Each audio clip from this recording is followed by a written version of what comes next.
ஆண்டவராகிய இயேசு கிறிஸ்துவினுடைய உன்னத நாமத்தினாலே இந்த நாளிலும் கூட காலையிலே நாம் காலை தியானத்திலே நாம் தேவ சமூகத்தில் அவர் பேசுவதை நாம் நிதானிக்கும்படியாக இருக்கிறோம். அருமையான பெனியல் திருச்சபையார் வருஷம் தேவனுடைய சமூகத்தில் இப்படியாக நம்மை பல இடங்களிலிருந்து கூட்டி அவருடைய மகிமையான வசனங்களை கேட்டு நம்ம தேவனுடைய ஐக்கியத்தில் பலப்படுத்தும்படியாகவும் அவருடைய மகிமையுள்ள நற்சாட்சிகளாக இந்த பூமியிலே நாம் இருந்து அவருடைய வருகைக்கு ஆயத்தப்படவும் நம்முடைய குடும்பமாக தனிப்பட்ட நிலைமையிலும் நாம் உற்சாகப்படுத்தப்படும்படியாக வருஷம் நமக்கு நம்ம பெனியல் திருச்சபையார் கர்த்தருக்குள் பிரயாசப்பட்டு அன்போடு கூட அவர் நமக்கு இப்படியாக ஆயத்தப்படுத்தி வைத்திருக்கிறார்கள். இந்த நாளிலும் கூட இப்படியாக நாம் இரண்டாவது நாளினுடைய காலை வேளையிலே காலை தியானத்திலே நாம் கூடியிருக்கிறோம். கர்த்தருக்கு மகிமை உண்டாக அவருடைய நாம் திவ்ய சத்தத்தை நாம் கொஞ்ச நேரம் தியானித்து கொண்டிருக்கும்படியாக 1 தீமோத்தேயு புஸ்தகம் 4வது அதிகாரம் 8வது வாக்கியத்தை நாம் வாசிக்கலாம். 1 தீமோத்தேயு 4:8வது வாக்கியம். சரீர முயற்சி அல்ப பிரயோஜனம் உள்ளது, தேவபக்தியானது இந்த ஜீவனுக்கும் இதற்கு பின்வரும் ஜீவனுக்கும் வாக்குத்தத்தம் உள்ளதாகையால் எல்லாவற்றிலும் பிரயோஜனம் உள்ளது. நல்ல ஒரு அருமையான ஒரு வசனத்தை நாம் இந்த காலை வேளையில சிந்திக்கும்படியாக தேவன் நமக்கு காண்பித்துள்ளார். அதாவது இந்த தேவபக்தி அப்படிங்கிறது தான் உலகத்தில் மிகுந்த ஒரு ஆதாயமாகவும் இந்த வசனத்தின் இருக்கக்கூடிய பகுதியில் வாசிக்கும் பொழுது தேவபக்தியானது இந்த ஜீவனுக்கும் இதற்கு பின்வரும் ஜீவனுக்கும் தேவன் வாக்கு கொடுத்திருக்கிறார், வாக்குத்தத்தம் செய்திருக்கிறார். நாம் இந்த பூமியிலே தேவனுடைய பிள்ளைகளாக, தேவனை பின்பற்றுவர்களாக, தேவ பக்தி உள்ளவர்களாக நாம் இந்த பூமியிலே வாழ்கிறோம் என்று சொன்னால் நாம் பெரிய பாக்கியவான்கள். ஏனென்று சொன்னால் நமக்கு 2 ஆசீர்வாதம் இந்த பூமியிலேயும் மரணத்துக்கு பிறகு, அதாவது இந்த உலக இம்மைக்கு பிறகு மறுமை ஒன்று ஆரம்பிக்கும் பொழுது அந்த இடத்துலையும் இந்த தேவ பக்தியானது நம்மை உயர்த்தி நம்மை நல் வாழ்க்கையை தேவனோடு கூட வாழக்கூடிய வாழ்க்கையை கொடுக்குறது அந்த தேவ பக்தி. சரிங்களா? சரீர முயற்சி அப்படின்னு சொல்லி ஒரு கேட்டகரி இருக்கிறது. அது இந்த உலக பிரகாரமான ஒரு வாழ்க்கை. இந்த உலக தேவைகளுக்காக மனிதர்கள் ஓடிக்கொண்டு உலக தேவைகளுக்காக, உலக பிரகாரமான உயர்வுக்காக, உலகத்தினுடைய அச்சுமனுக்காக இந்த மனுஷர்கள், அதாவது மனித கூட்டங்கள் ஓடிக்கொண்டே இருக்கிறது. அதிலிருந்து ரட்சிக்கப்பட்ட நாம், வேறு பிரிக்கப்பட்டவர்களாக இருக்கிற நாம், தேவ பிள்ளைகள் என்று இருக்கிற நாம், தேவ பக்தி உடையவர்களாக நாம் வாழ்கிறோம். அநேக பரிசுத்தவான்கள் பழைய ஏற்பாட்டிலும் புதிய ஏற்பாட்டிலும் அநேக பரிசுத்தவான்கள் தேவ பக்தியை அவர்கள் மதித்தார்கள். தேவனுடைய சமூகத்தில் தங்களை தாழ்த்தி அர்ப்பணித்து அவரை பின்பற்றுவர்களாக இருந்தார்கள். ஸோ இந்த இடத்துல தேவபக்தின்னா என்னங்க? தேவபக்திங்கிறது இன்னொரு இடத்துல சொல்ல போனால் மத்திய 28ஆம் அதிகாரம் நாம் 18ஆம் வசனத்தில் வாசிக்கும் பொழுது, மத்திய 28:18 நமக்கு தெரிஞ்ச வசனம் வாசிக்கலாம். அப்பொழுது இயேசு சமீபத்தில் வந்து அவர்களை நோக்கி, வானத்திலும் பூமியிலும் சகல அதிகாரமும் எனக்கு கொடுக்கப்பட்டிருக்கிறது. ஆகையால் நீங்கள் புறப்பட்டு போய் சகல ஜாதிகளையும் சீஷராக்கி பிதா, குமாரன், பரிசுத்த ஆவியின் நாமத்திலே அவர்களுக்கு ஞானஸ்நானம் கொடுத்து, நான் உங்களுக்கு கட்டளையிட்ட யாவையும் அவர்கள் கைக்கொள்ளும்படி அவர்களுக்கு உபதேசம் பண்ணுங்கள். இதோ உலகத்தின் முடிவு பரியந்தம் சகல நாட்களிலும் நான் உங்களுடனே கூட இருக்கிறேன் என்றார். தேவபக்திங்கிறது கர்த்தராகிய இயேசு கிறிஸ்துவை பின்பற்றுகிற சீசத்துவத்தை குறித்து பேசுகிறது. நாம் ஒவ்வொருவரும் அவரை பின்பற்றும்படியாக சீசர்களாக அழைக்கப்பட்டிருக்கிறோம். தாம் சீசர்களாக அவருக்கு வாழும்படியாக அவருக்கு நாம் வாக்கு கொடுத்திருக்கிறோம். ஞானஸ்நானத்தினாலே நாம் பாவத்துக்கு செத்து நீதிக்கு பிழைக்கும்படியான வாக்கு கொடுத்து, உம்மை பின்பற்றுகிறேன், உலகத்தின் முடிவு வரையும் ஆண்டவரே நாங்கள் உம்மை பின்பற்றுவோம் என்று சொல்லி அவருக்கு வாக்கு கொடுத்து அவரை ஏற்றுக்கொண்டு விசுவாசித்தவர்களாக, ஏற்றுக்கொண்டவர்களாக, அவருடைய பரிசுத்த பிரமாணங்களை, அவருடைய வாழ்க்கை, அவர் நமக்கு கொடுத்திருக்கிற வாழ்க்கை சட்டங்களை ஏற்றுக்கொண்டவர்களாக நாம் அவரை ஏற்றுக்கொண்டிருக்கிறோம். எனவே அதான் சீசத்துவம். அப்போ இந்த சீசத்துவத்தை தான் இங்கே தேவ பக்தி என்று சொல்லப்படுகிறது. இந்த தேவ பக்தி உள்ளவர்கள் அவபக்தியுள்ள வாழ்க்கையை விட்டுவிட்டு, அதான் நாம் அவபக்தியான முன்னான வாழ்க்கையை விட்டுவிட்டு தேவ பக்திக்கு நம்ம வந்திருக்கிறோம். தேவ பக்தி உள்ளவர்களாக அவரை பின்பற்றும்படியாக வந்திருக்கிறோம். இந்த தேவ பக்தியினுடைய விலை என்ன நமக்கு தெரியுமா? இந்த காலையிலே தியானிப்போம். இந்த தேவ பக்தியினுடைய விலை அப்படிங்கிறது என்னன்னு சொன்னா, 2 விஷயத்துக்கு, இந்த உலக வாழ்க்கைக்கும் மறுமையில் இருக்கக்கூடிய தேவனோடு உள்ள ஐக்கியத்துக்கும் பிரயோஜனமாக இருக்கிறது. இந்த உலகத்தில் காந்தி நோட்டுடைய விலை புரியுதுங்களா? பணத்தினுடைய விலையும் பொருளுடைய விலையும் நாம் தெரிந்து வைத்திருக்கிறோம். மனிதனுடைய 90% முயற்சி இந்த உலகத்தில், முழு முயற்சியும் அதில் போட்டு அவர்கள் இந்த உலகத்தில் வாழ்ந்து கொண்டிருக்கிறார்கள், முயற்சித்து கொண்டிருக்கிறார்கள். விசுவாசிகளாகி நாம், தேவ பிள்ளைகளாகி நாம் எந்த மதிப்பை உடையவர்களாக இருக்கிறோம்? நம்முடைய பணம், பட்டம், பதவி, உயர்வு, இந்த உலக பிரகாரான செல்வாக்கு, இவைகளை குறித்து நாம் எப்படி வைத்திருக்கிறோம்? நேற்று தினத்தில் நாம் செய்தியில கேட்டோம். அருமையான அங்கிள் நாகராஜ் அவர்கள் சொன்னாங்க, பணம் காலுக்கு கீழே இருந்ததுன்னு சொல்லி சொன்னாங்க. இன்னைக்கு நம்ம அது தலைக்கு மேல மகுடமாக வைத்திருப்போம் என்று சொன்னால் நம்முடைய தேவ பக்தியை நாம் எங்கே வைத்திருக்கிறோம் என்று யோசித்து பார்க்க வேண்டும். நாம் தேவ பக்தி சீசத்துவத்தை தலைக்கு மேலே மகுடமாக வைத்த தேவ பிள்ளைகள் இருக்கிறாங்க. இன்றைக்கு கிறிஸ்தவம் எதை நோக்கி ஓடிக்கொண்டிருக்கிறது, கிறிஸ்தவத்தினுடைய சாரம் என்ன என்று சொல்லி எல்லாம் உட்காந்து கொஞ்ச நேரம் கால்குலேஷன் பண்ணி பார்த்தோம்னா நம்முடைய நோக்கம் எதுவாக இருக்குதுன்னு சொன்னால், காலுக்கு கீழே இருந்ததை தடுத்து தலைக்கு மேலே வைத்தது மாதிரி சரீர முயற்சியை பிரதானப்படுத்தினதாய் காணப்படுகிறது. பிரியமானவர்களே, இப்படிப்பட்ட முயற்சியில் அற்ப பிரயோஜனம் உள்ள ஒரு வாழ்க்கையை அற்பாயுசிலே நாம் வாழ்ந்து இந்த உலகத்தை விட்டு கடந்து போய் விடுகிறோம். ஆனால் அன்றைய காலத்திலே தேவனுடைய பிள்ளைகள், ஊழியர்கள் எத்தனை பேர் இந்த பணம், உலக பிரகாரமான காரியங்கள் எல்லாம் விட்டுட்டு, பேர் புகழெல்லாம் விட்டுட்டு, சொத்து பத்தெல்லாம் விட்டுட்டு, வித்து கொண்டாந்து பாதத்தில் வச்சு, தேவனுடைய சமூகத்தில் வச்சு, இந்த பூமிக்கு, அதாவது நம்முடைய இந்திய தேசத்துக்கு வந்தக்கூடிய மிஷினரிமார்களும் மற்றும் பலவிதமான தேவ பிள்ளைகளும் அவர்கள் தேவனுடைய சீசத்துவத்தை, அவரை பின்பற்றுவதனுடைய மேன்மையை குறித்து அவர்கள் அதிகமாக அவர்கள் விருப்பமுடையவர்களாக, அதற்காக எல்லாவற்றையும் விற்று கர்த்தருக்கு அர்ப்பணித்தவர்களாக இருந்தார்கள். அப்படிப்பட்ட நிலைமையில் ஏன் அவர்கள் இருந்தான்னு சொன்னால், இந்த சீசத்துவமானது இந்த மனித குலத்துக்கு அவசியம். குறிப்பாக நம்முடைய வீட்டுக்கு அவசியம். சரிங்களா? நம்முடைய வீட்டில் கணவன், மனைவி, பிள்ளைகள், சொந்த பந்தங்கள், இவைகளுக்கெல்லாம் இந்த தேவ பக்திங்கிறது ரொம்ப அவசியம். இந்த தேவ பக்தியில் நாம் வாசிக்கும்போது தீத்துனுடைய புஸ்தகத்தில் ஒரு வார்த்தையை வாசிக்கலாம். தீத்து 1வது அதிகாரம் 1வது அதிகாரத்தினுடைய 3வது வசனத்தை வாசிக்கலாம். பொய்யுரையாத தேவன் ஆதிகாலம் முதல் நித்திய ஜீவனை குறித்து வாக்குத்தத்தம் பண்ணி, அதை குறித்த நம்பிக்கையை பற்றி தேவ பக்திக்கு ஏதுவான சத்தியத்தை அறிகிற அறிவும் விசுவாசமும் தேவனால் தெரிந்து கொள்ளப்பட்டவர்களுக்கு உண்டாகும்படி. அப்போ ஆண்டவராக இயேசு கிறிஸ்து தேவன் இதை குறித்து முதலாவது இந்த காரியத்தை அவர் நமக்கு அறிவித்திருக்கிறார். இது பொய்யுரையாத தேவனுடைய தேவ பக்தி.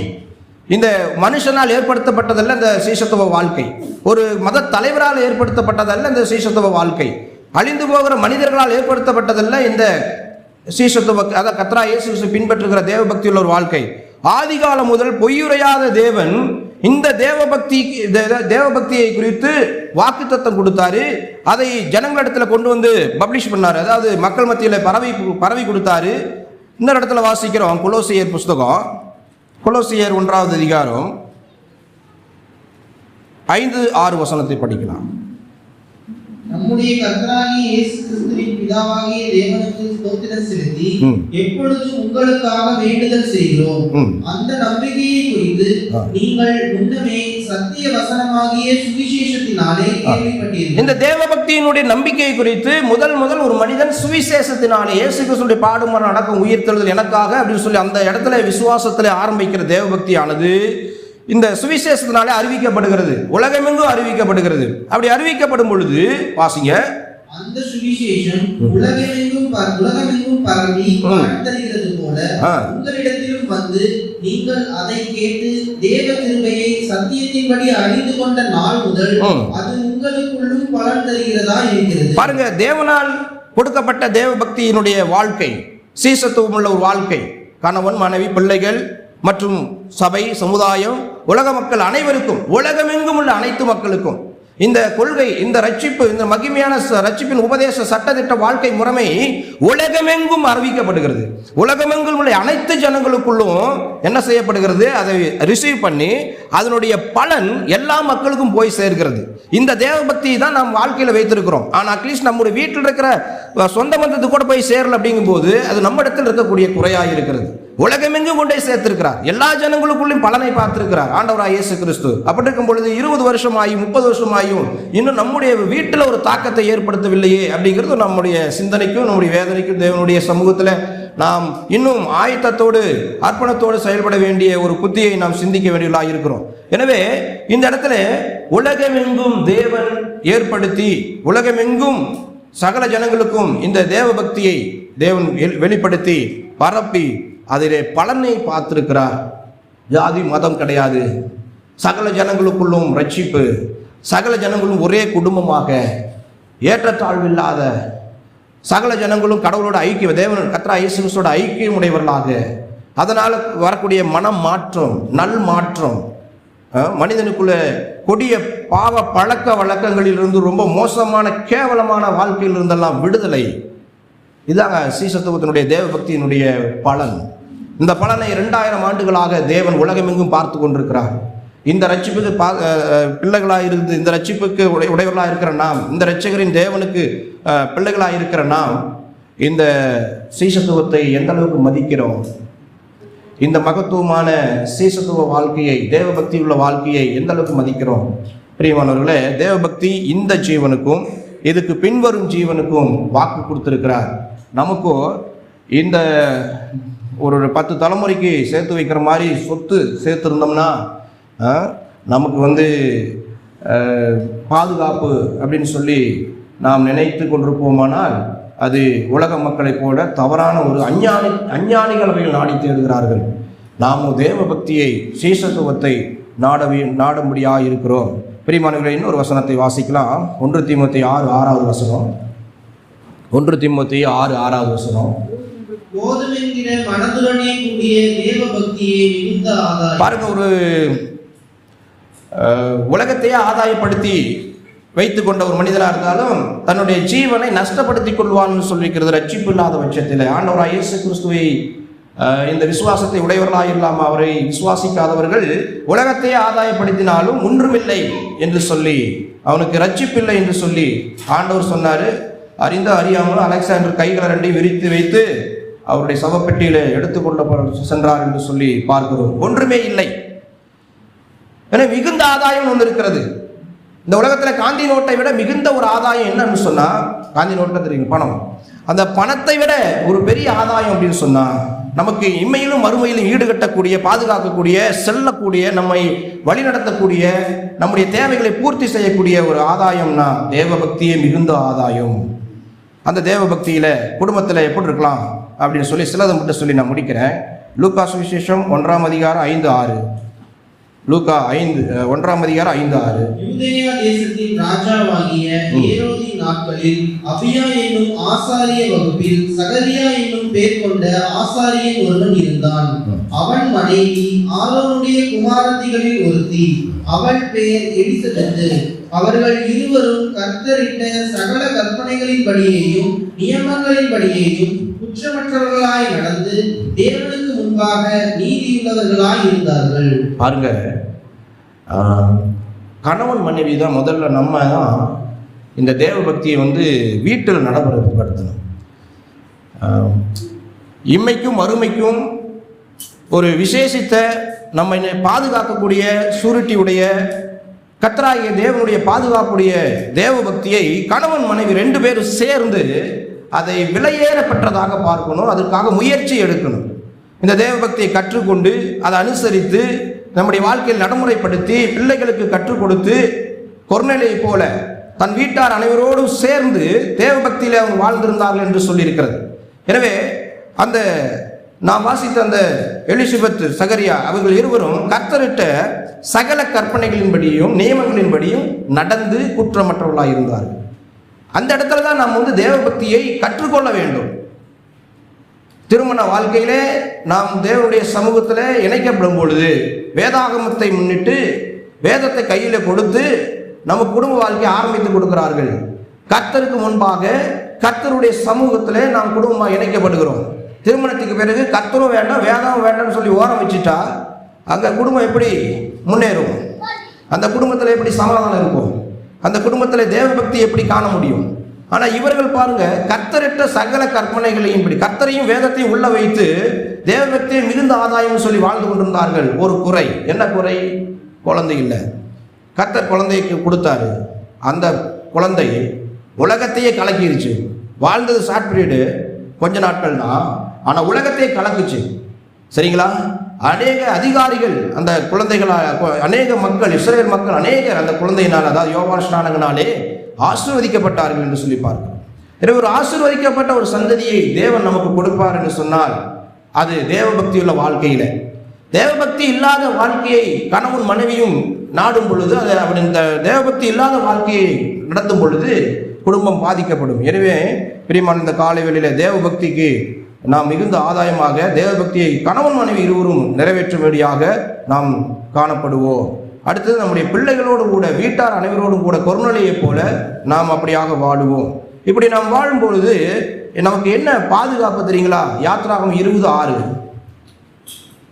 யாத்ராகமம் 20:6. என்னிடத்தில் அன்பு கூர்ந்து என் கற்பனைகளை கைக்கொள்கிறவர்களுக்கோ 1000 தலைமுறை மட்டும் இரக்கம் செய்கிறவராய் இருக்கிறேன். ஆண்டவராய் இயேசு கிறிஸ்துவை நாம் நேசித்து அவருடைய சீசத்துவத்திலே அர்ப்பணித்து அவருடைய தேவ பக்தியுள்ள வாழ்க்கை சட்ட முறைமைகளை, நம்முடைய வாழ்க்கை சட்ட முறைகளை கணவன் மனைவியாக, பிள்ளைகளாக, ஒரு குடும்பமாக அவருக்கு உண்மையாக நாம் இருக்கும் பொழுது 1000 தலைமுறை வரைக்கும் நான் பார்த்துக்கிறேன்ற. ஆனால் இந்த கர்த்தருடைய பாதுகாப்பை நாம் பெற்றுக்கொள்ளணும்னா நம்ம அவரிடத்தில் அன்பு கூறணும், அவருடைய சீசராக அவரை பின்பற்ற வேண்டும், அவருடைய சகல கட்டளை நியமங்கள் படி நாம் வாழும்படி கணவன் மனைவி முயற்சிக்க வேண்டும். அப்படி முயற்சித்து பயிற்சித்து நான் தேவபக்தியில் என் குடும்பத்தை நடத்தும் போது ஆண்டவர் சொல்கிறார், நான் உன்னை 1000 தலைமுறை வரைக்கும் நான் உங்களை நான் கேர் பண்ணிக்கிறேன்னு சொல்கிறார். 1000 தலைமுறை நான் வாழ மாட்டேன், ஆனால் ஆண்டவர் என்னையும் என் பிள்ளைகளையும் நம்ம பிள்ளைகளையும் கேர் பண்ணிக்கிறேன், நீ பாதுகாப்பு, நான் பார்த்துக்கிறேன், நீ கவலைப்படாத ஆண்டவர் சொல்கிறாரு. நம்முடைய நம்பிக்கை இந்த மாதிரி கர்த்தர் பேரில் இருக்கிற 1000 தலைமுறை வரைக்கும் கர்த்தர் பேரில் வைத்திருக்கிறதுல அந்த நம்பிக்கை இருக்கிறதா?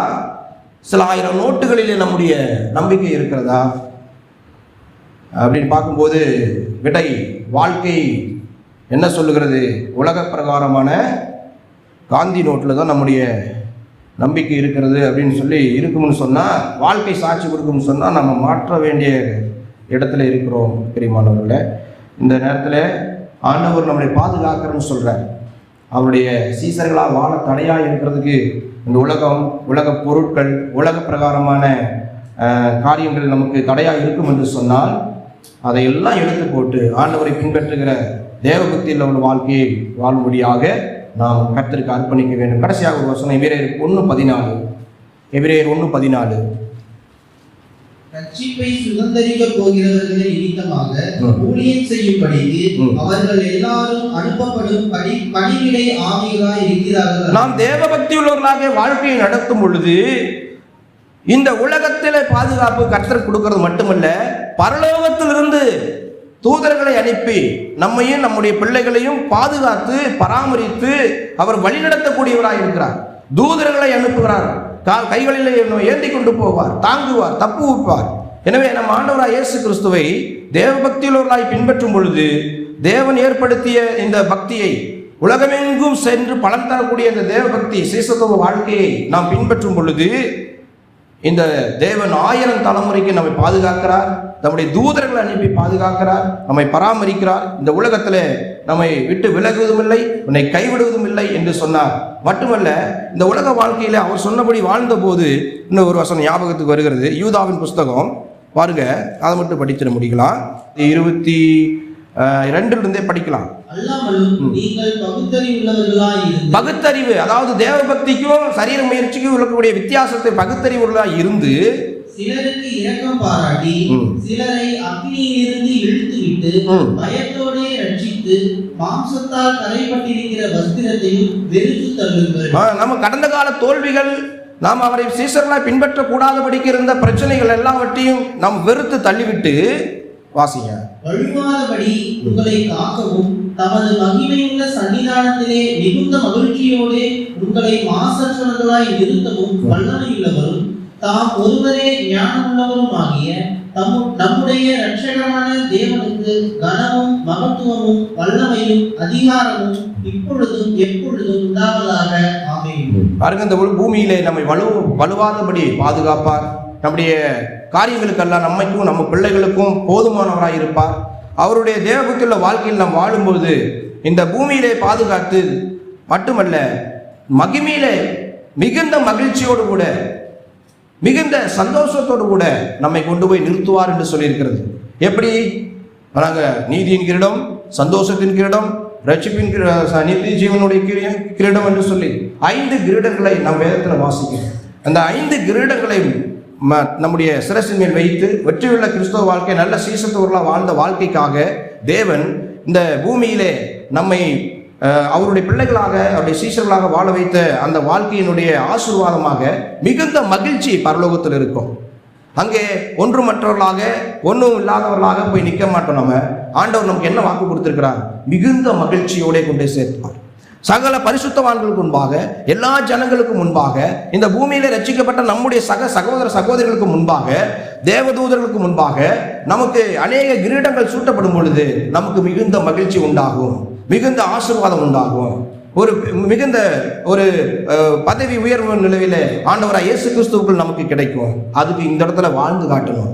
இங்கே நம்ம அவருக்காக பாடுபடணும், சீசர்களாய் வாழ்ந்துடணும். அதாவது நல்ல ஒரு உண்மையுள்ள கிறிஸ்தவர்களாக, தேவ பிள்ளைகளாக, ஒவ்வொரு குடும்பமும் ஒவ்வொரு தேவ பிள்ளைகளும் சீசர்களாக, தேவ பக்தி உள்ளவர்களாக, அவருடைய வாழ்க்கை முறைமைகளை நடைமுறைப்படுத்துகிறவர்களாக நாம் அப்படி வாழும் பொழுது நாம் இந்த பூமியிலே 1000 தலைமுறைக்கு பாதுகாக்கிறது மட்டுமல்ல, மறுமையிலே மிகுந்த மகிழ்ச்சியோட கொண்டு சேர்க்கக்கூடியவராக இருக்கிறார். பிரியமானவர்களே, இப்படிப்பட்ட ஒரு நல்ல ஆசீர்வாதத்தை நாம் பெற்றுக்கொள்வதற்கு தேவன் நமக்கு உதவி செய்வாராக. இந்த மாதிரி வாழ்க்கையில நாம் முன்னேறுவதற்கு அவர் நம்ம கூட இருந்து வழி நடத்துவாராக. தேவனுடைய நாமம் மகிமைப்படுவதாக. ஆமென்.